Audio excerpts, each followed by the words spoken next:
Right, I think we are ready to get started. Back in. Hello, Kish. Hello. And hello to everybody watching on YouTube and in the Zoom chat itself. Oh, and I've left the YouTube video open, so I just heard an echo of myself, and that was horrible. Thank you, everybody, for joining us, and welcome to the PocketGamer.biz RoundTable session that we have every other Tuesday or so. This week, we'll be discussing improving diversity in the games industry, and I'm delighted to invite all of the panelists to now turn on your cameras and your microphones so we can introduce all of you and get started on the discussion. We'll be talking about the problems facing the industry at the moment with diversity. Obviously, there's a lot of them, and hopefully we can come up with some solutions for studios and identify places that we need to be improving. And other topics such as that. But first of all, I would just like to go around and have everybody introduce themselves. So we'll start with Kish. Hi, so I'm Kish Hirani. I'm the chair of Baymin Games, which is a Black Asian minority ethnic in the video games industry. We formed about 4 years ago, and our primary activity is monthly meetups, which have now moved to virtual meetups. And today will be our first virtual meetup this evening. So quite a busy day for me. Awesome. Sophie? Hi everyone, I'm Sophie. So I'm working at the moment at Vodou. I just created a new studio in Berlin, so I'm based in Germany.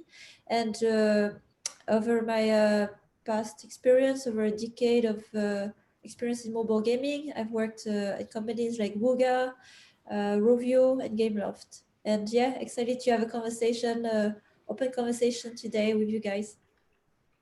Thank you. And Donald? Yeah, so based in Austin, Texas, I run an organization called ATX Game Makers, which is focused on improving diversity in the games industry. So I'm super happy to be here. Thank you. Des? Hello, my name's Des Gale, and I'm the production manager at a indie publisher called Fellow Traveller, and I'm also one of the... I lost you there, Des, for a second. Sorry. Okay. Sorry, you're publisher, Fellow Traveller, production Cool, manager. Yep. And I'm also one of the founding members of Pock and Play, which is a diversity and inclusion group. Awesome, thank you. And David? Hi, I'm David Smith. I've worked in the games industry for over 20 years. I am the founder and now COO of an organization called Women in Games, which is now in 37 different countries. I was also involved in the foundation of Baymin Games, so I'm glad Kish is also here.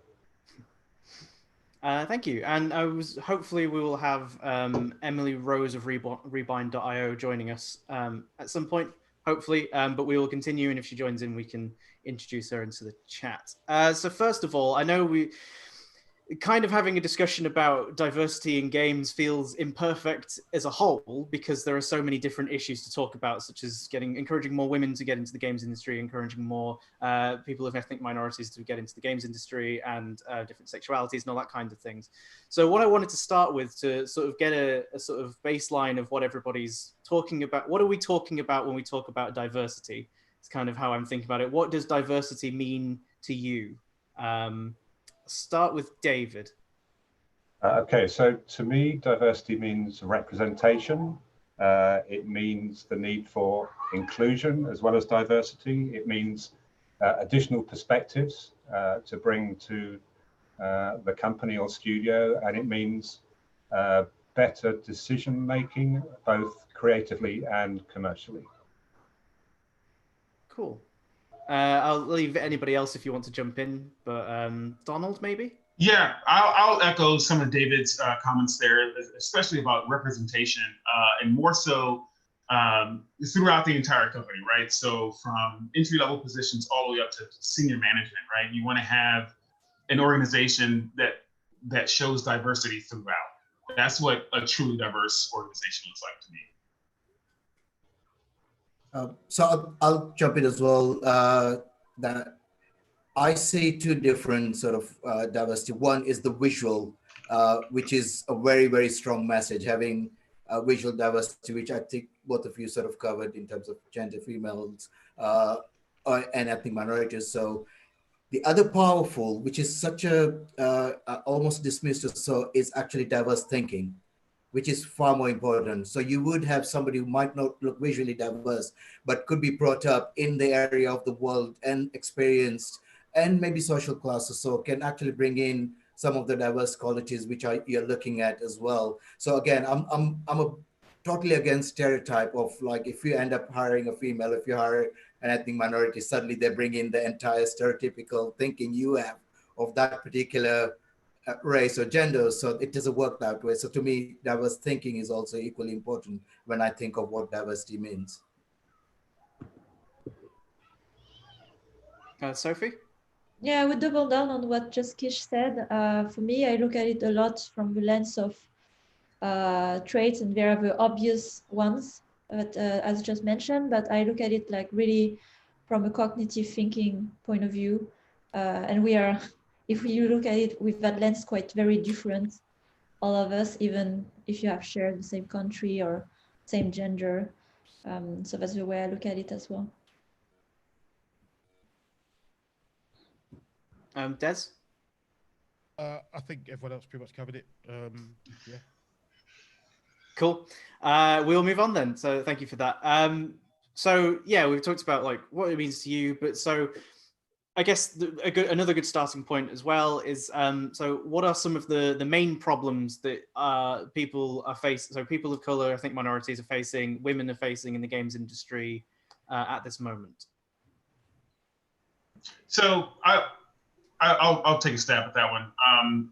One of the things like how I said previously about representation. So for instance, when I was younger in my career, so I've been doing this for more than a decade now, when I would go to look at different websites of different companies that I would want to join, and you know, you go to the about screen or whatever it would be called, and you would see a picture of the entire staff, and there would be nobody that looked like me. So for me, as a minority trying to get into the industry, I didn't feel comfortable or feel welcome at that company. Like I was like, would I be the only person there? Why am I the only person there that's Black? You know, so for me, you know, I think some of the problems is that many people may not feel welcome inside this industry because they don't see themselves inside this industry. Go with that. Everyone that I speak to, the common theme is like lack of support and lack of representation.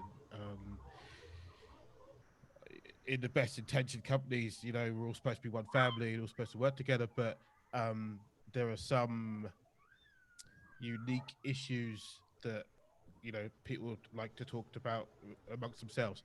And it's kind of like my groups, like, you know, Baby Game and Pocket Play, and those organizations that exist, right? So we weren't getting that in the companies that we all work for. So we can say, okay, well, we need to have a safe space where we can talk as well. It's not that companies can't aspire to be this, but, you know, it takes a long time to sort that out. And I guess there's one point I want to say about that is it's going to take a long time for the big established companies to look anywhere near welcoming to minority groups, just through sheer maths, right? Like for the last 30 odd years, it's been dominated by, you know, white males, right? So they haven't just disappeared, and they can't all be made to disappear, right? So they've all gone to the top of these companies, and they haven't, I won't speak for everybody, but, you know, they haven't always had diversity of thought and, you know, opinion and background in the forefront of their minds to be able to address this. Yeah, this stuff is going to take years to change. Yeah, I'm just going to say that the problems that exist now are the same problems that existed 1 year, 5 years, 10 years, and 20 years ago. The problems haven't changed. You know, a lack of representation in all groups leads to a lack of role models, leads to many women and young girls, in the case of women in games, thinking the games industry is not for them. So it's a vicious circle that somehow we have to break out of. I'd like to also share my own experience there. So more from my own personal experience, so more as a woman as well in the gaming industry, and also I'm French, but I grew up in France and I have a Asian Vietnamese background. And what was my experience entering in games? I can comment more as a woman, but unfortunately, because of a lack of women in the industry, it's been a situation regularly where you are the only woman in the room. And I also made my way slowly to more leadership position. And it is part of the challenges where we, myself as a woman, norm with the rest of the group. So like I've been more in rooms also with white males, and you start to norm and you don't even notice until you have more women actually in the team and in the group. And it's something also maybe as a message to other women, we might be part also of a bias that we try to avoid because we norm to the group. So that were also the challenges. And also, as I coach also other women in games, and this comes from discussion also with the struggles that come to get in the industry.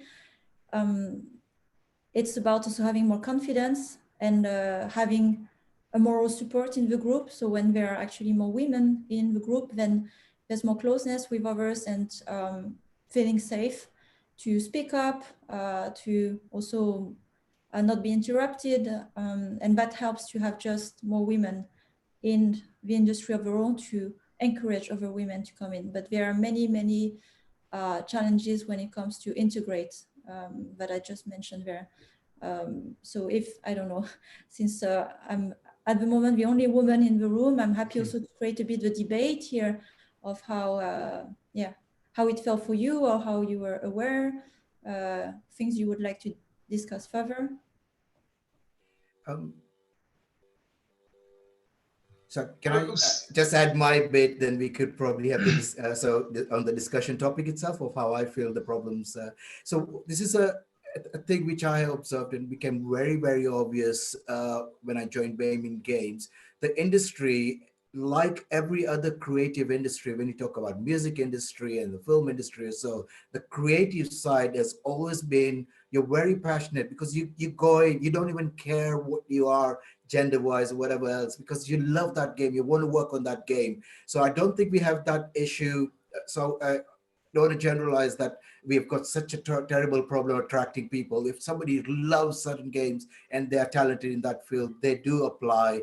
But what I found when I said there is a split, you've got a video games industry which is well established. You've got accountants, lawyers, everything else. I worked at Sony for 8 years, every single profession. The other part of the industry, which is your general everything else, every problem you see in societies, everything you hear are inherently there. And these are our stuff as well. So suddenly when you're talking to people, it's like, wow, I've never got into a meeting room and felt I was the only ethnic minority in this meeting room, because we just talked about the game we were going to work on or the technology, etc. And that's not been the experience on the parallel side of the product, the business side of video games industry or so. So it has been a split. But to answer Donald's question of something which I'll give a very practical example, and I hope it helps some other companies. Roll7 is a very good example who I've taken multiple permissions to make sure I'm allowed to use their names.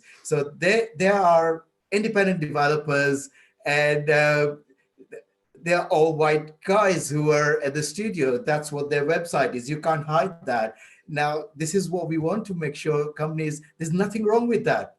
You should be proud of what you've achieved. They're BAFTA award winners, absolutely fantastic.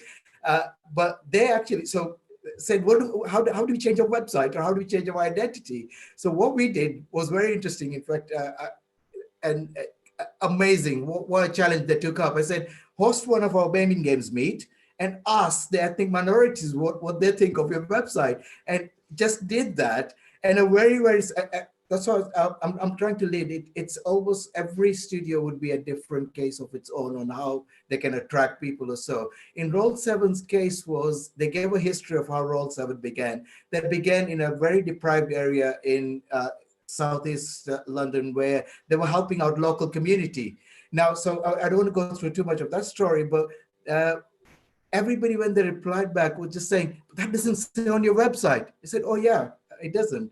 But some people are just, well, you know, and most of us are very humble. We don't want to show off all the amazing things we do on a website where it's charity. Yes, we would want to show off our games. We say like, yeah, put that on your website. That would attract me to join your company.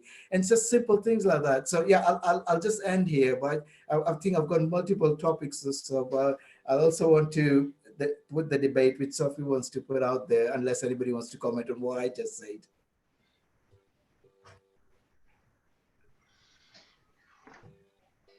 Well, the one thing I'll go back to what Sophie said in some of her feelings about feeling safe when there's other women around, and it's interesting because I feel that same exact way. Like I have those same exact feelings.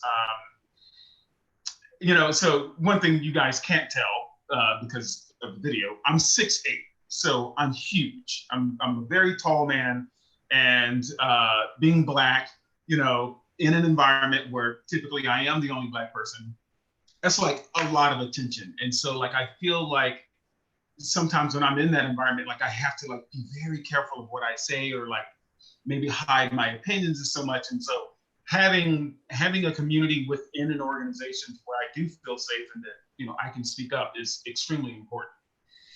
But, and, you know, and I think, and I don't want to skip ahead, but I think that's also something that's very important that all organizations should do to help increase diversity of thought and diversity of people, is to make it feel safe that you can express your opinions and be heard, not be cut off. That is like a super pet peeve of mine. Like, don't cut me off when I'm in the middle of like trying to talk. But I get it. I get it, definitely.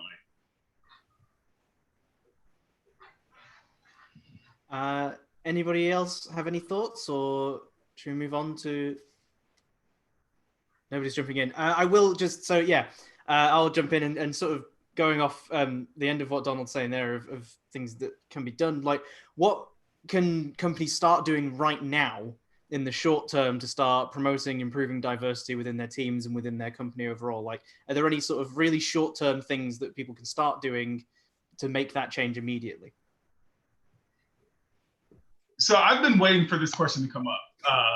So I'll go ahead and jump off on it. Absolutely. So, and I'll take examples from some of the leaderships, team members that are on my current team at my day job.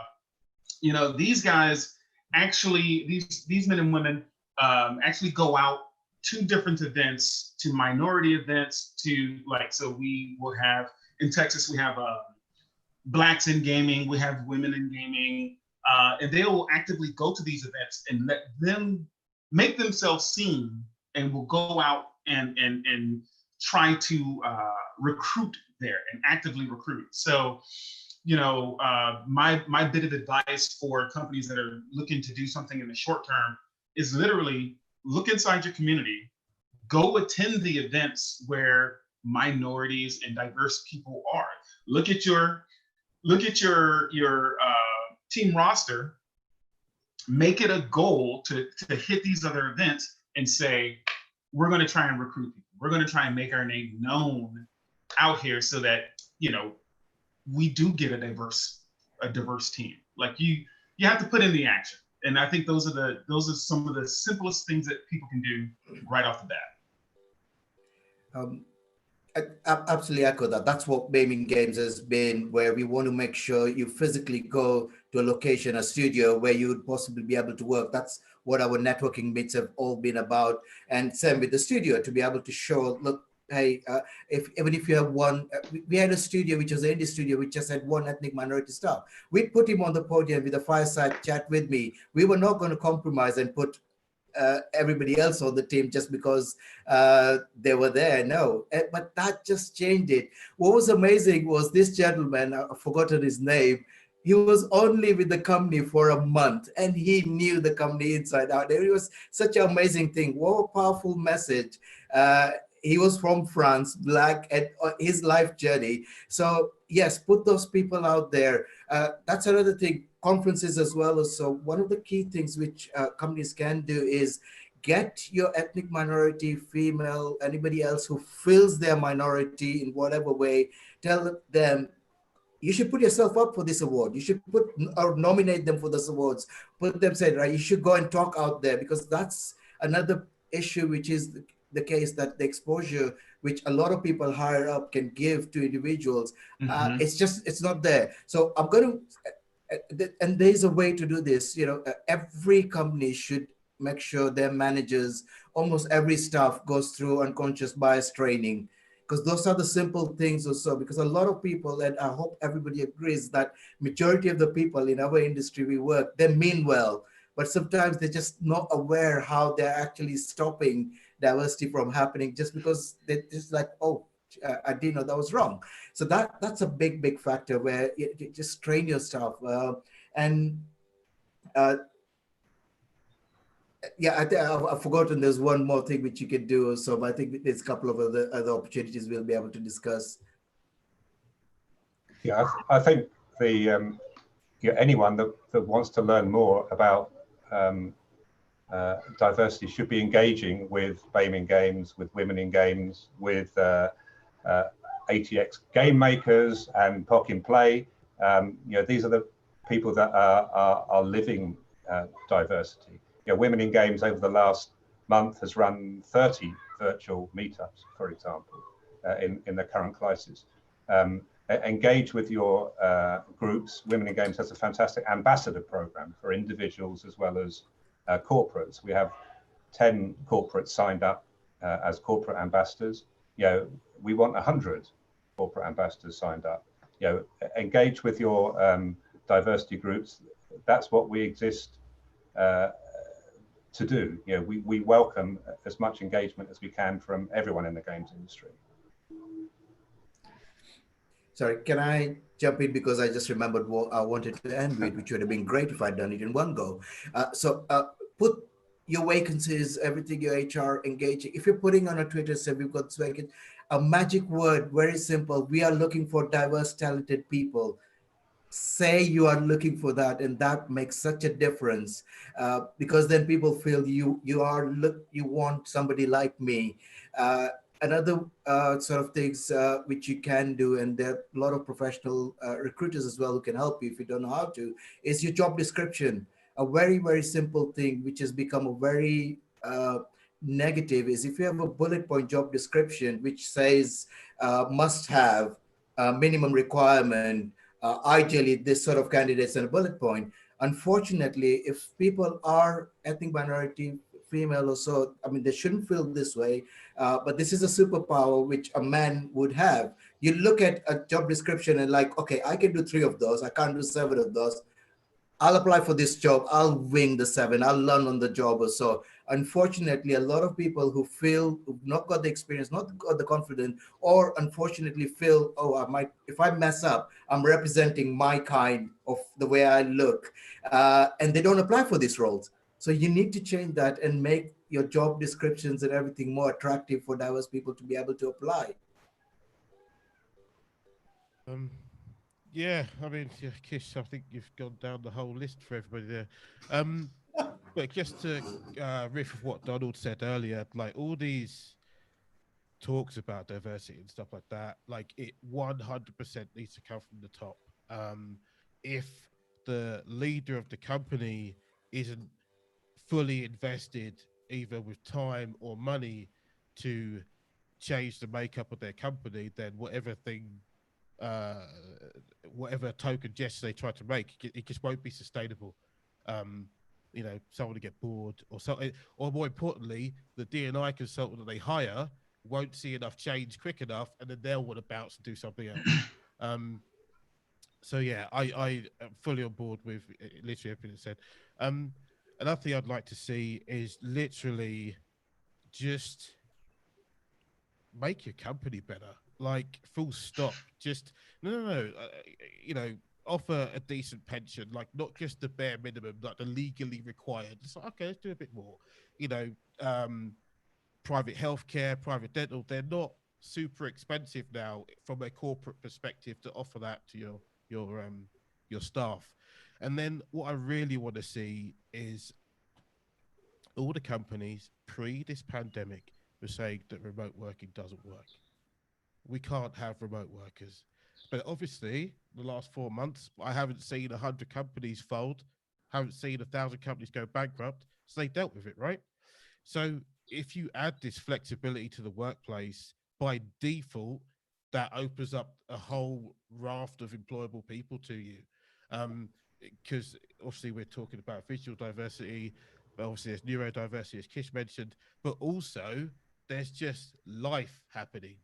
So for me, I'm the primary caregiver for our children. So if they're sick, then I've got to take time out of work for that. Luckily, I also work from home, so I can be flexible. There are thousands of people who don't have that luxury.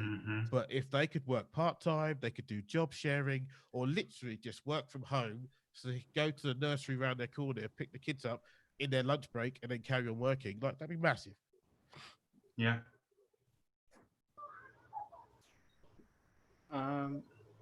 Yeah, I think we've covered quite a lot there.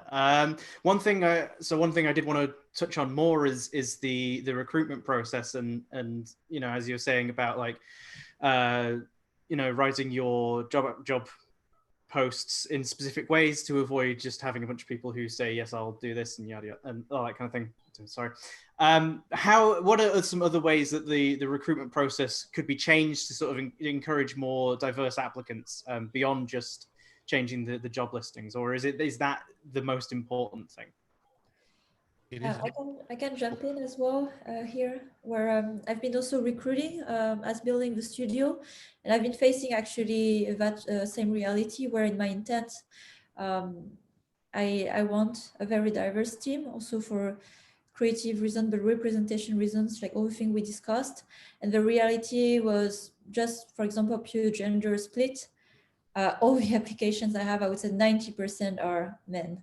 And even like with my best intent, I end up following like the hiring process to have a good candidate, the right fit for the team. Very few women end up in the funnel at the end of the funnel. So that's one reality. So I would look at it as something I started to look at to change a bit the trend. It's about the volume of applications.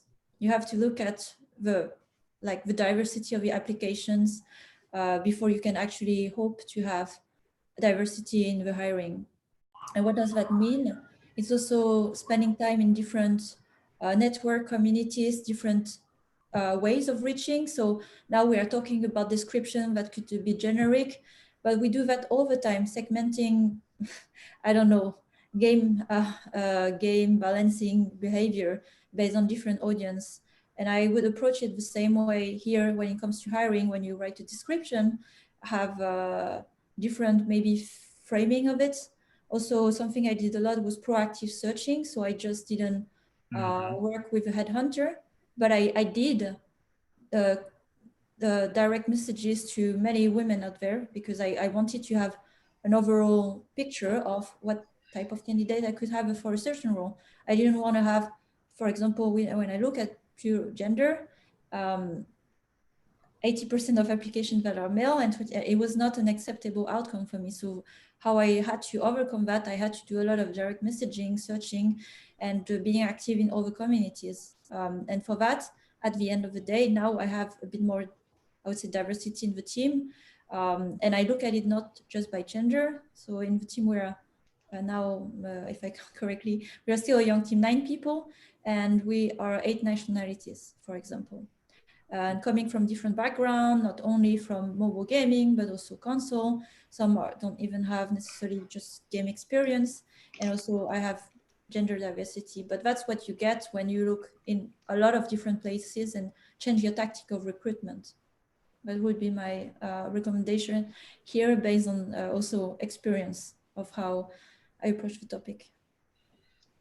I want to point out something too that that you said, Sophie, is like you did the work, and it's like, you know, like companies will like I don't know how many people are watching this and stuff like that, and just watching these talking heads say these things. Take what Sophie said and actually go do the work. Like, nothing is going to change unless you make this a true goal inside your organization to make this change. And if you're a leader, a CEO, or some sort of C-level person watching this, do the work. Make it a goal. Make it a company goal to say, okay, well, hey, I got 90% of these resumes are white males.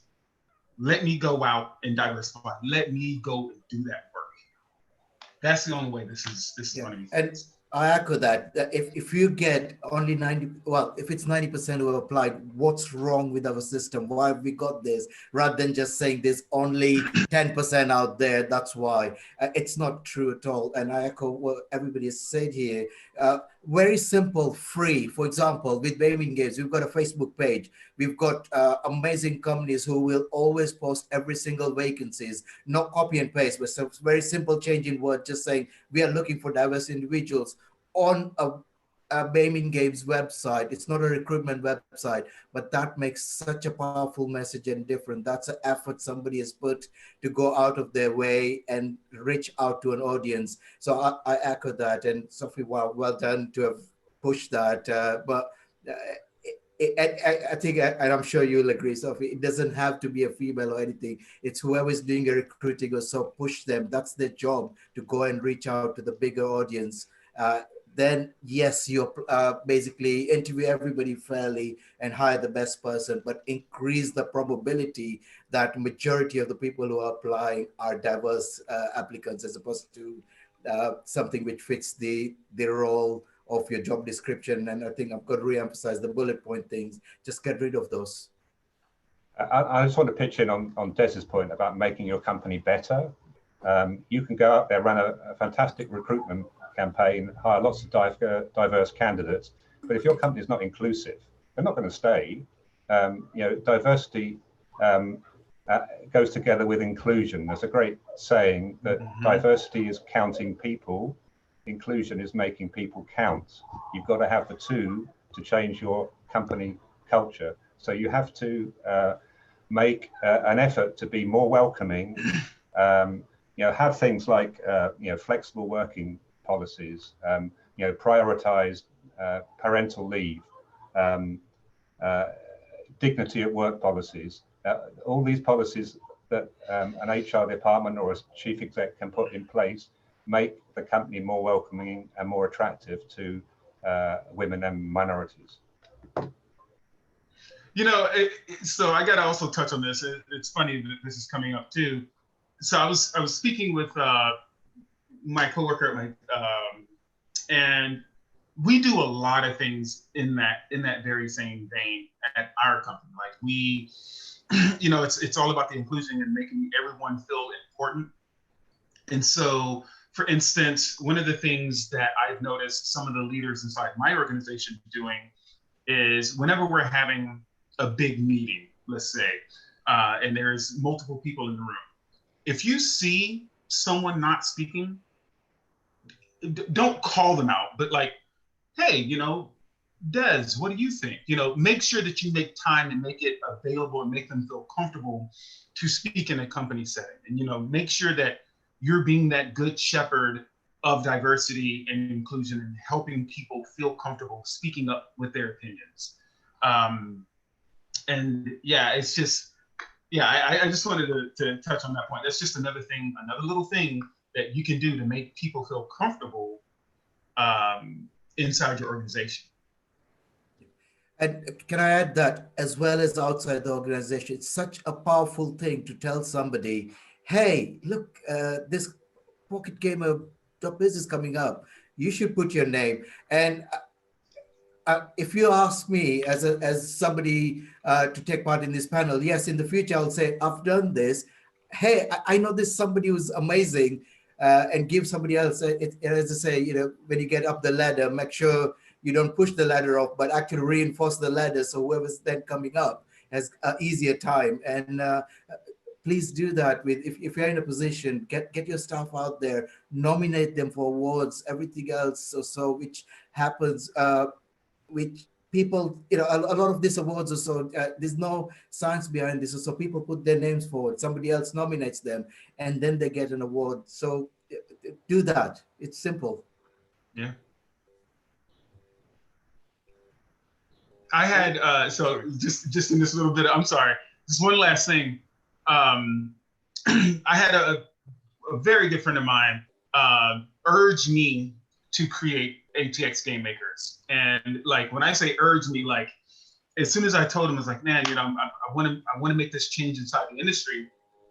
He was right there supporting me all the way, and so this is my boss, and he's like, hey, stop what you're doing, go get this URL, go, I champion you to go do this. And it was, again, one of those feelings is like Keisha saying is like, promote them, push them forward, like help from within and lead by example. So, all right, I'm done. Des, I feel like you were starting to say something right at the beginning. I wonder if that's not been covered, if you'd like to contribute. It has. No, I'm just Okay. I'm just 100% Team Sophie, man. Like, if you want to get people, just go fucking get them, man. Like, don't sit there. Like, nothing annoys me more than good friends putting out tweets and saying, "Oh, hey, can you just retweet this for us?" Like, hey, whoa, just a minute. This is your problem, right? You go and fix it. If you want to go and find more diverse people, however you slice that up, go look for them yourself. I can point you in directions, but I'm not going to be your loud hailer. Just go and do it, man. Look around the room. If you all look the same, then that's an issue. You need to address that yourself. Cool, thank you. Yes, so we've talked about sort of short-term things. We talked about the recruitment process. I wonder if there's any sort of, what are the long-term problems that we need to address, and how can we start tackling those and laying down the foundations for later down the line? Because as Desi was saying, it's going to take a long time for change to actually like be fully felt. Like what foundations need to start being put down now for like longer term procedures and processes to start encouraging more diversity? There's one thing I want to just bring up. And maybe I don't know if this is local to the UK or not, but video games as a career has a social hurdle to get over, and even not even just specifically video games. I would say like the sciences in general, right? So from a very young age, we are programmed by society that certain people do certain jobs. So I'll go off on a slight tangent. My goddaughter, I've been very involved with her upbringing, and like I love video games, and I've been like, oh hey, try this, try that. We got her a games console for one birthday, and her response was, "Why did you get me that boy toy?" And I was just like, holy shit. Like, she never got that from any of us, anyone inside the family. So the social construct had broken through that and already got to her to say that, hey, maybe these cool things aren't for you. Go and try something else. So you've got that. Then you've got family social pressure, right? So when I was growing up, the focus for us was kind of like, grades and sports. That's kind of what our family wanted to do. It wasn't so much the sort of like traditional professional jobs, if you will. So you got to fight that. So if you've overcome those two things and you still want to do video games, like, you're still too late. Like, by the time you find out about us, you're probably late teens.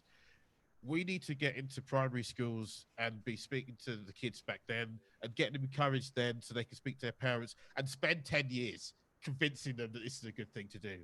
And from the industry side of things, what I would love to see us do is I'd love to see more internships and apprenticeships to get people into games. As someone who doesn't have a degree, I mean, my career's doing all right. There are other ways to get here. And I think by giving these people these vocational routes in, because, something, I don't know what it is again in other countries, but in the UK, education is largely a memory test. And some people just don't jive with that. So they've got all the knowledge up here, but they just can't spit it out in 90 minutes. And then due to the way the system's set up, they get punished for that and sent down a certain route. So I'd love us to do that because it's very easy for us to do. Learning on the job, I think, is for a lot of disciplines a larger amount of the job than people care to admit. Sorry, that's a long answer. Yeah. No, that was great. Thank you. No, and so I kind of want to dovetail on the end of that, especially with the internships and outreaching again to younger audiences. That was, so in my household, I was a little bit fortunate. I was more fortunate just simply because like both my parents are big nerds, and like my dad brought home a Tandy 1000, you know, when I was like 6 or something like that. And so that's where that love started. But yeah, I've noticed, like Des, how you were saying, back when I was growing up, our options were good grades, military, or sports. And like, I didn't even know until my parents had to educate me that like video games and computer sciences is a way to earn a sustainable life. And like, that is a perfect living. And like, but a lot of people don't get exposed to that. And so, yeah, I think it's definitely important to reach down to the youth, provide opportunities for internships at your company, ideally paid internships, you know, pay people when they work for you. And again, following all the other things, like how Sophie was saying about going out and doing the tactical work to get the diverse folks into those internships and so on.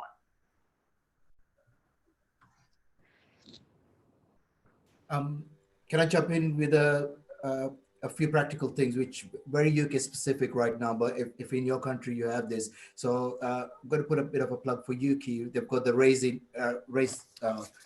hashtag raise the game. Yes, that's it. Join just cap. That's I won't go into the detail. That can actually be a half an hour to describe what it is or so. But having something like that where your company is backing, and not just backing because of the namesake or so, but actually meeting some of those diversity pledges which are on there.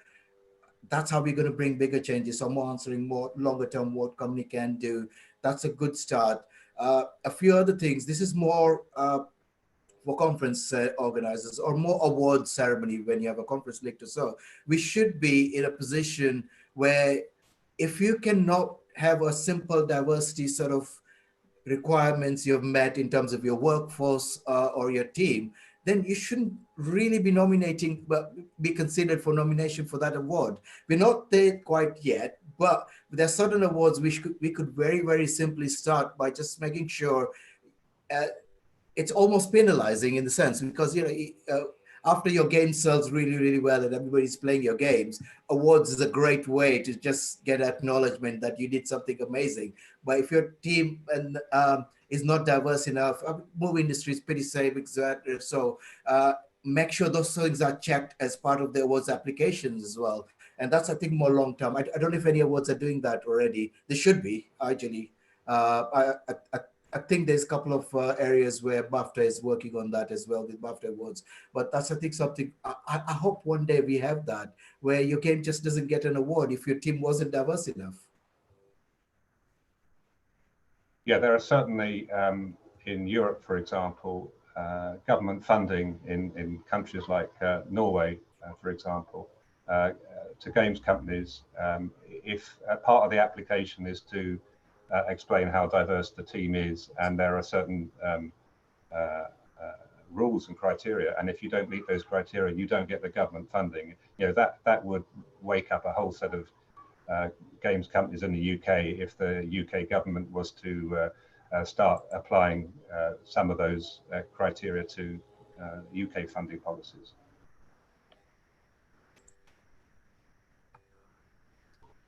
Sophie, anything you'd like to add on? Yeah, I was just thinking, like, with everything that was covered, which I agree. And education is a very important part, but I was thinking more on the company level. Although it's like more midterm, but I think it's part of the long term.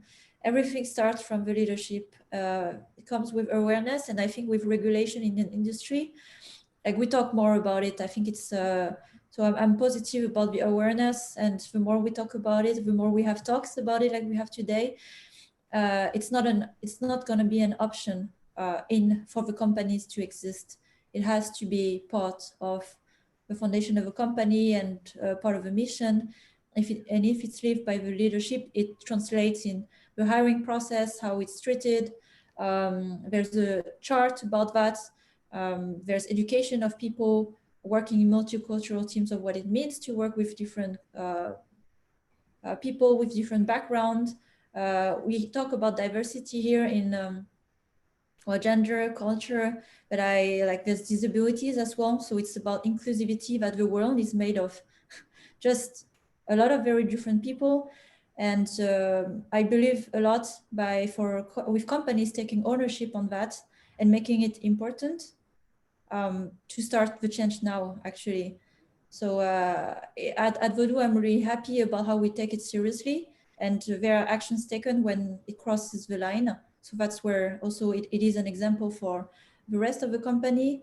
And I hope more and more companies will become a model, and I'm positive about the press I see about the actions taken about that. And I just wait for the day where it won't be an option anymore to think about diversity in an organization, because that's how the world is these days as well. And maybe we won't talk about diversity at all because that's just the norm of the world.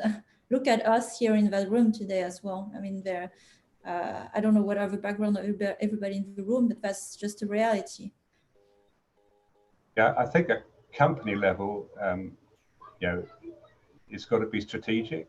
Not only does it have to come from the chief exec and team downwards, but they've got to be very clear who's responsible for what when it comes to improving diversity and inclusion. You have to set goals, not targets or quotas, but you can set goals.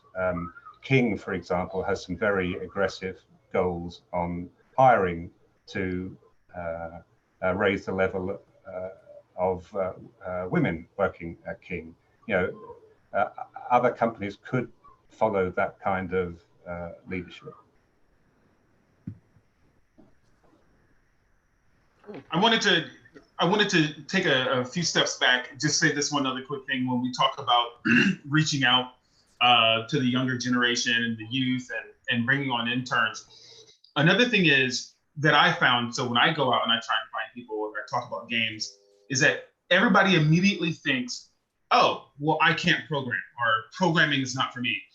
There are so many other disciplines inside making a video game. For one, marketing, and publishing like you, Des, and stuff like that. So it's just like, we need to also talk about those other aspects and avenues into the world of game development or the games industry. So I just wanted to throw that out there too.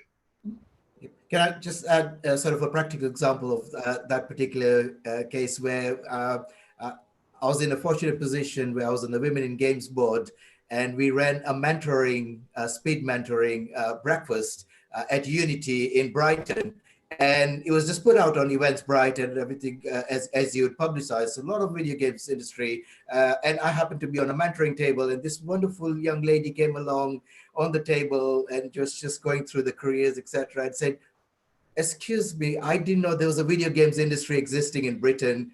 One, two, I work in an advertisement job across in Brighton down the road. I hate my job. I could have been in this industry with my skill set doing that job. And although we, again, we're sitting in here, we just know our industry and we just assume everybody does. But the perception of our industry, unfortunately, it's not quite what we think it is.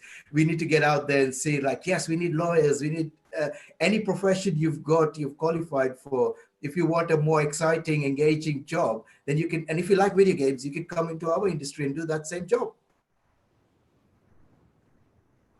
Cool.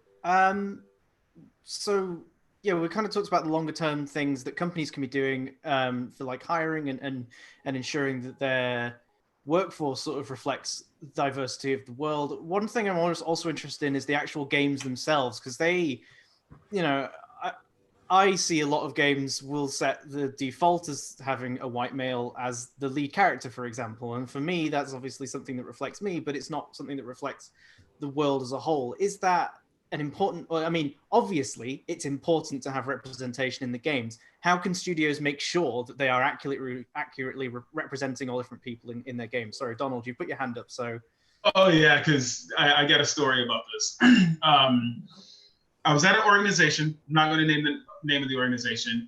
I've been working on this particular product, and this wasn't even a game. And so I was being presented with basically a commercial for this product, and it's going and it's going and it's going. It's commercial, and it's like all drawn characters, and every last one of these characters are white. It was just like all different white guys. It was just like I think there was a couple of females maybe. And then they turned to me and they're all happy and everything. They're like, "Hey, how did you like it?" And I was like, "Do Black people not want to use this product?" And I called them out right then and there. It is super, super important for me to be able to see myself in a game. It is a thing I do. I like whenever I'm involved in any product, I make sure of it. I make sure that there is a diverse character set if it's possible within the game.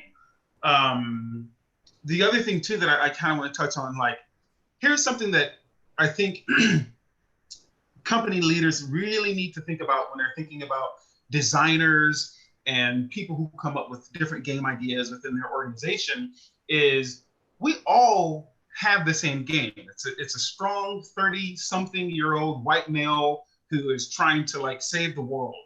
It's the same damn story that I've been playing since I was 5, right?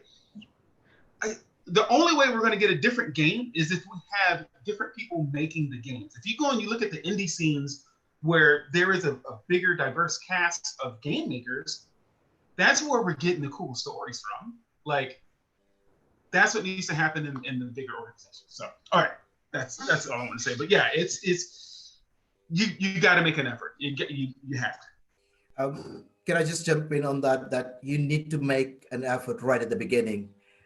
If you can afford to hire people, bring in consultants, I'll give you you can hire a lot of people, depends on where, but directly at the beginning, never make diversity or diverse game characters or so an afterthought afterwards, where it's like, oh no, okay, all our characters look alike. Okay, let's get good reviews. Let's color somebody with a different type of hair, etc. No, I'll give you a very, very simple, even as an indie, you'll be able to. So Pantone, the paint makers, actually, I'm probably not describing the company well. They have done an extensive scientific research on every single human skin tone, and they have a library of that. Go and check it out on their websites. It's very easy to Google up or so. But simple things like that, just look at the different materials. Maybe put it a better way, we are a very, very serious industry. Our products out there are now, like the movie industries and music, etc., are a powerful message. So we should take up that responsibility and do research on what the product we are putting out there. We should have been from day one a serious industry, but now we've got this mass audience. Isn't it? I don't know about rest of the world, but in Europe and Britain, revenue-wise, we contribute more than film, TV, and music industry combined. And for the last 3 years, that's what's been. So it's quite a serious industry. But unfortunately, yeah, a lot of products or so are still developed as a hobby product or so. And that shouldn't be no excuse whatsoever.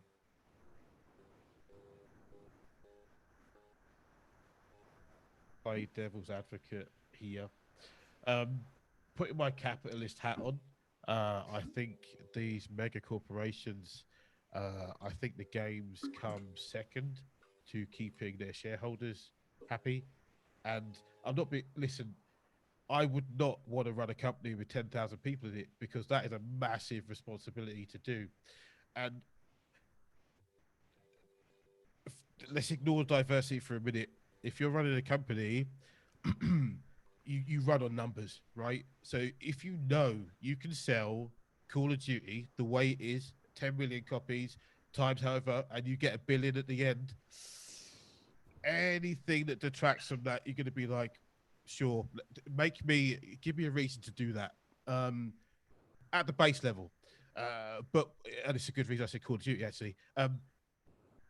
But there's obviously in that organization, they've got good people at a product level who are responsive to what's happening, because a couple of days after the flare up around the Black Lives Matter movement, they actually put a live update into their game where everyone saw their statement regardless of what game mode they played. So yeah, I obviously at our level it's like, yeah, 100% you have to do these things, but it's not 100% clear cut. It's just, yeah, you want me to take my $1 billion franchise and maybe make it $1 million franchise?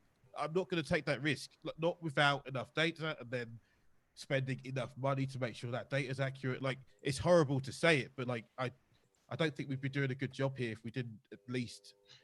I was going to say there's a few companies that have tried it.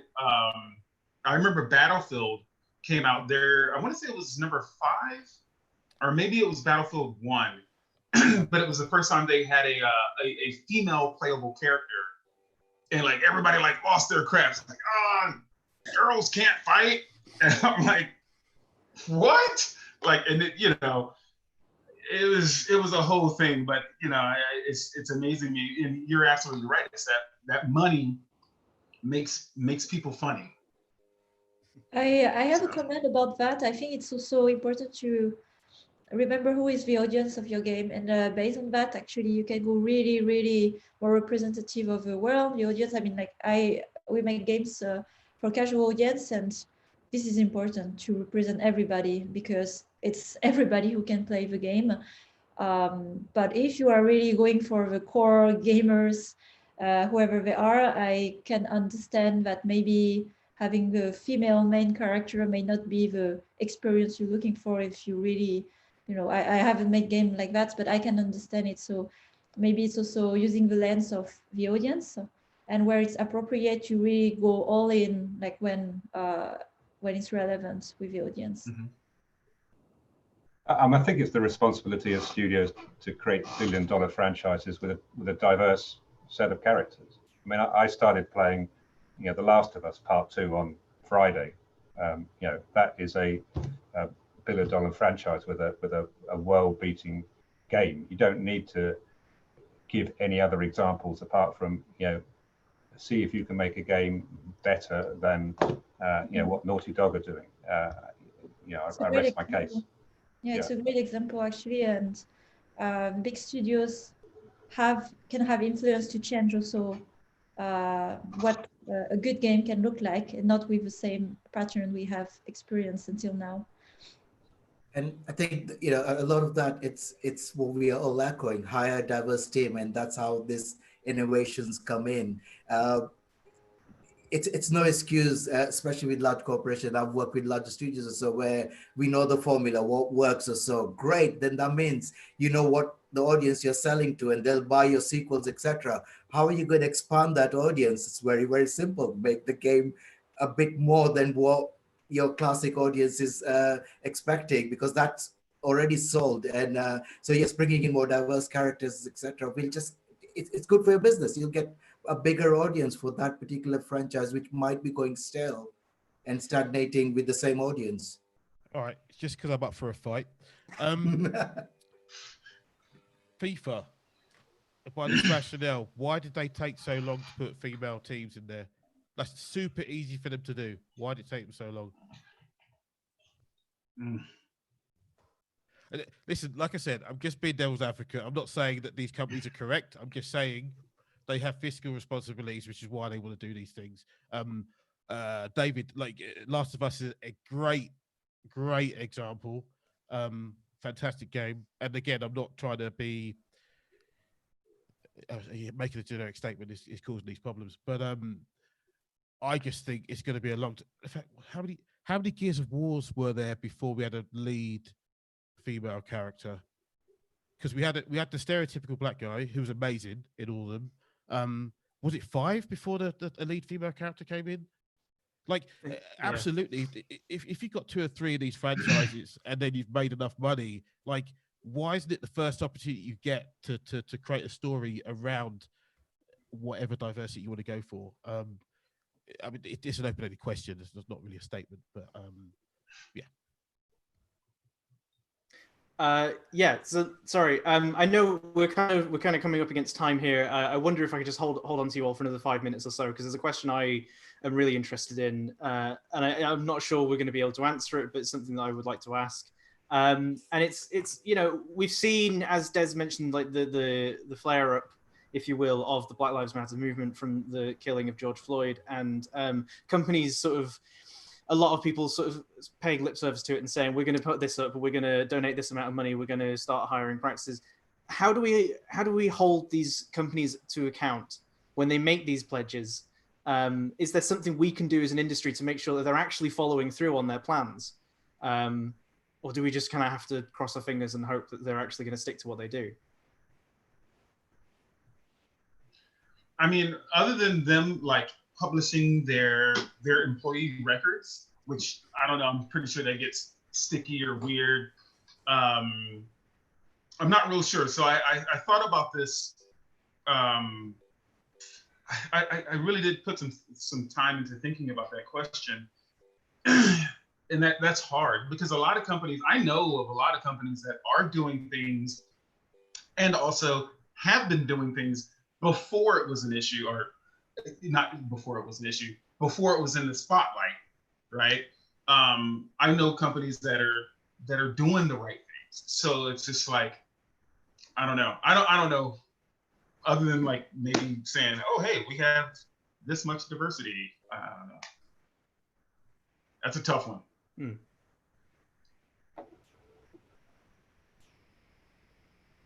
We can't. I think the companies that make these pledges and claims, they're the ones who need to lead with that. One thing I'm a massive fan of is data, right? So these pledges are empty without, as David said, goals, right? It's like, all right, we want to increase by this. So, okay, cool.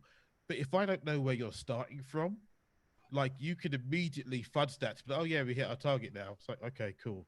Donald is 100% correct, right? There's limits to what can be shared, but if there was just some things like this is the snapshot of where we're at now, and we believe by following these pledges and doing these initiatives, we are going to improve. See you in 1 year, see you in 2 years, and we will be better. And I guess for the private companies, they can be a bit more liberal with that, but the public companies, obviously, they can't, because there's other restrictions on them.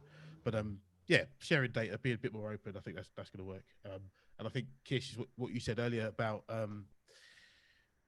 literally just putting your money where your mouth is and getting behind the staff that you already have, and just being able to lead from the back as well as leading from the front.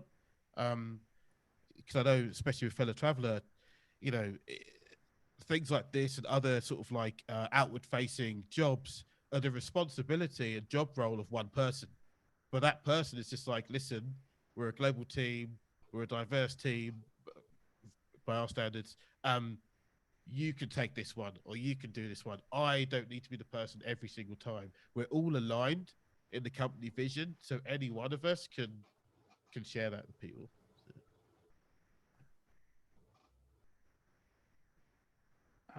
Anybody else? Any thoughts?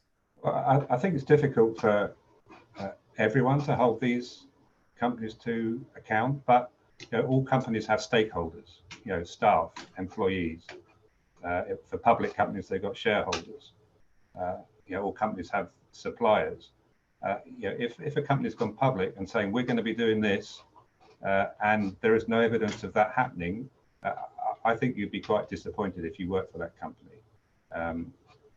So I do think the more companies publicly say they're going to do things, tangible things, if they don't back that up later at a later date, I think they're in trouble. And it's the onus on all of us. Everyone on this podcast, everybody watching, to hold these companies to account.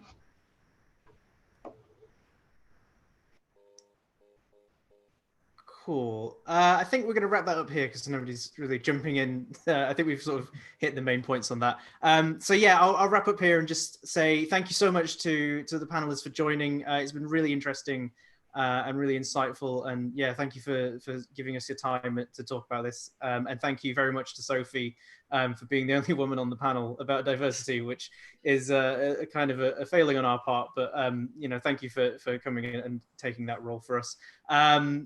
It's been really interesting. I'm really grateful for you all for coming along to do this. We will be doing another roundtable next week on, I believe it's an introduction to blockchain. If that's of interest to anybody currently watching, please do come and check that out. There will be an Eventbrite link for that available on the PocketGamer.biz website. And we do have Blockchain Gamer Live coming up in a few weeks. I think it's like the 13th of July, but I couldn't be entirely precise on that. So yes, thank you all for joining us. Thank you for watching and being part of the panel, the attendees in the Zoom chat. And thank you for watching on YouTube if you've watched on YouTube. And yes, goodbye and have a great day. Thanks, everyone. Bye. Thanks, everybody. Bye, guys. Bye.